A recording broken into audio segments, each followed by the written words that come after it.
Eu acho que eu gosto de fazer as pessoas pensarem.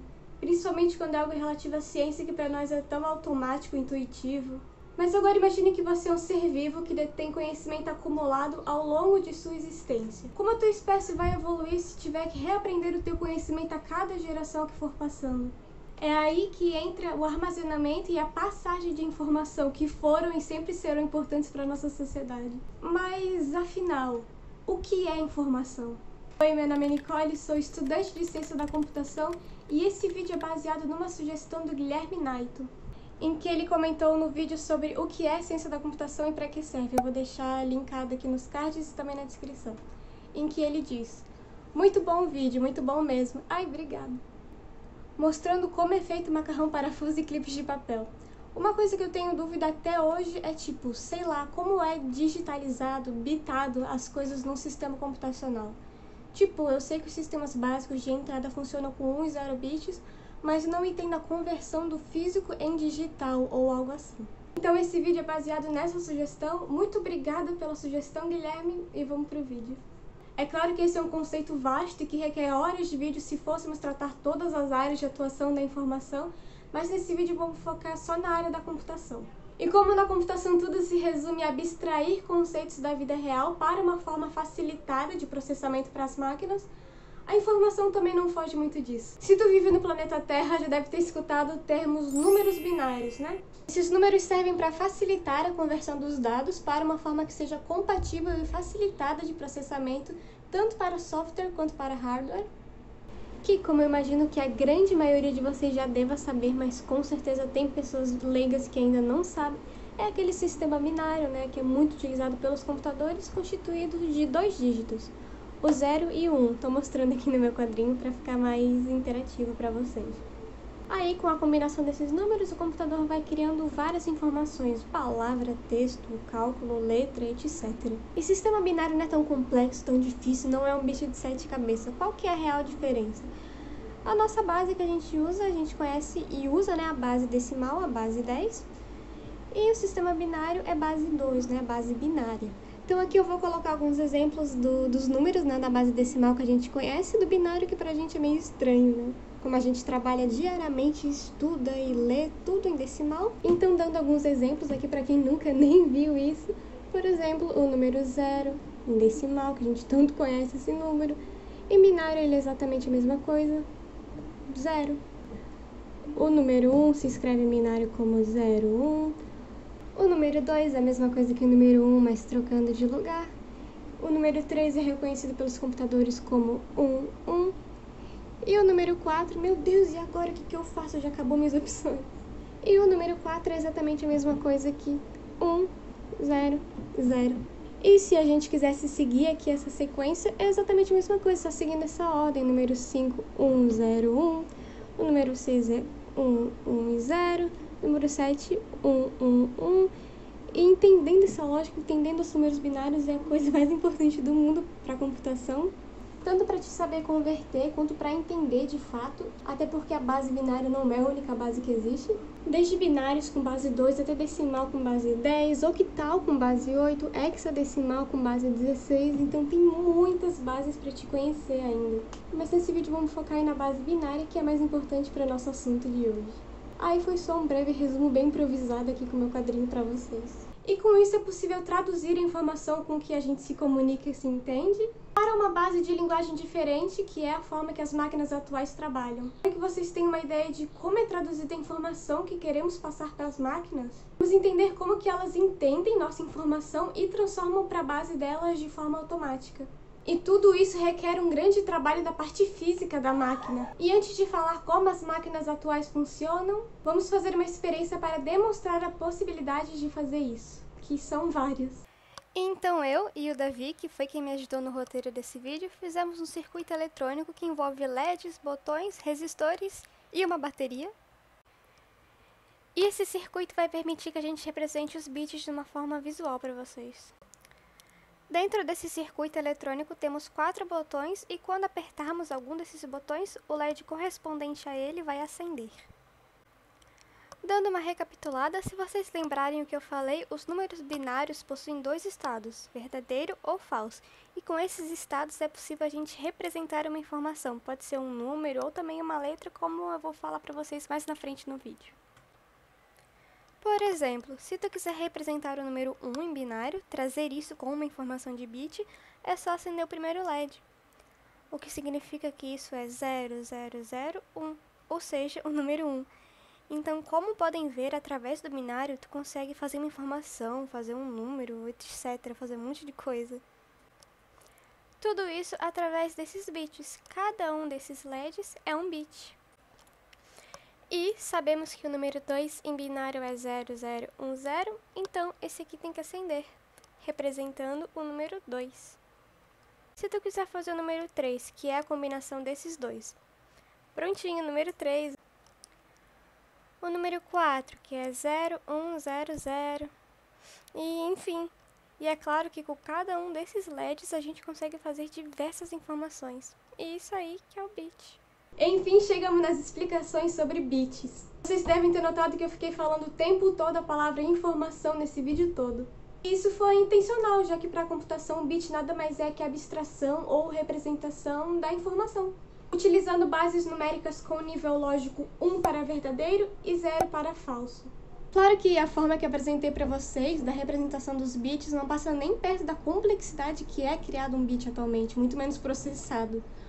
Uma forma muito comum de computadores definirem os bits é a partir da manipulação da quantidade de energia em um componente eletrônico chamado capacitor, de forma que quando se tem uma quantidade menor de energia dentro do capacitor do que a especificada, ele entende que tem nível lógico 0. E o mesmo vale para o contrário. Já processadores realizam sua tarefa através de chaveamento de transistores, que são componentes eletrônicos capazes de integrar circuitos diversos graças à sua função de controlar a corrente elétrica que passa para o circuito, de forma que possa ampliar a corrente ou barrar sua passagem como um resistor. Claro que sua aplicação é utilizada em processadores, de forma que controla a corrente de um determinado ponto do circuito, para manipular os bits de entrada e até mesmo de saída. Com isso, chegamos no momento de falar sobre a lei de Moore. Essa lei definia um limite de quantos transistores poderiam colocar dentro de um processador, definindo então um limite do quão poderoso poderiam ser os processadores criados pela humanidade. Claro que sem considerar a arquitetura do processador. Mas enfim, temos boas notícias também. Atualmente é muito comum ouvir falar sobre computação quântica, que revolucionou o campo da computação, principalmente com a evolução do bit, ou qubit, proporcionando uma capacidade de processamento e poder computacional astronomicamente maiores do que a tecnologia proveniente do bit. Mas, quando o assunto é muito da hora e extenso, fica para outro vídeo. Existem outras formas também de representar a informação através dos bits. A partir da luz, quem nunca ouviu falar em fibra ótica, afinal? Ondas eletromagnéticas, quem nunca usou um Wi-Fi, afinal? Ou até polarização magnética, quem nunca mexeu num HD, afinal? Bem que aí pode ter pessoa que nunca mexeu em um, né? Mas pra quem nunca mexeu aí, sabe que com certeza teus componentes eletrônicos já tiveram ou tem um HD para armazenar dados. E ainda pode estar confuso como o computador consegue representar toda a informação necessária com apenas um bit. Mas na verdade, um computador geralmente vem capacitado a lidar com toda a informação a partir da combinação de 8 bits, formando um byte. Mas para efeitos didáticos, tenho que dizer que nem sempre foi assim. Já existiram computadores com processadores de 3, 4 e 16 bits até. Mas enfim, o mais comum é 8 bits. Com esses 8 bits é possível representar toda a informação necessária da seguinte forma.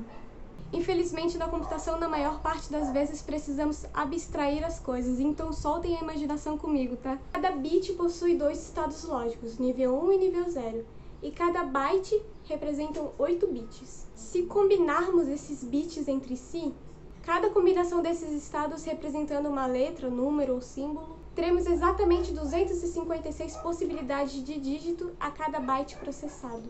Já que 2 vezes 2 vezes 2 vezes 2 vezes 2 vezes 2 vezes 2 vezes 2 é igual a 256, ou 2 elevado a 8, para simplificar, é igual a 256.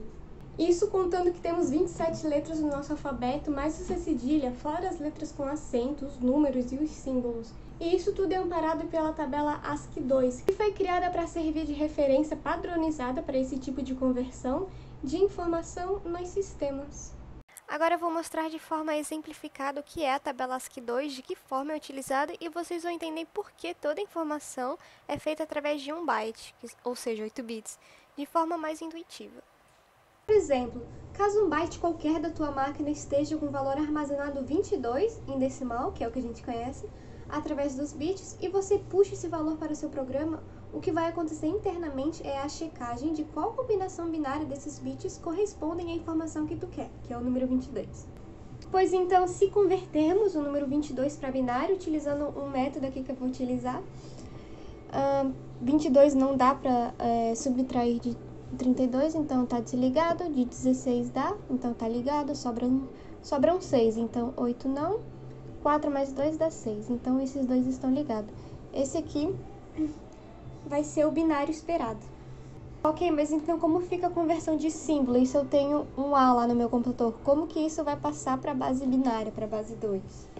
É aí que a tabela ASCII 2 se torna útil, já que ela padroniza e automatiza a conversão de todos os caracteres que precisamos. Por exemplo, a letra A minúscula é equivalente em binário a 0, 1, 1, 0, 0, 0, 0, 1. Então, caso a gente queira guardar a letra A no computador, será necessário transformar os bits com base na sequência apresentada aqui pelo código binário. E isso ainda considerando que também é feita uma checagem por parte do software para saber se tu quer uma letra ou um número, já que o mesmo valor em binário, a letra A minúscula, é também o número 97. Enfim, acho que dá para mostrar o quanto é complexa e útil a tabela ASCII 2, e agora convido vocês a imaginar como seria estabelecer uma comunicação e integração efetiva entre os sistemas se não houvesse essa padronização.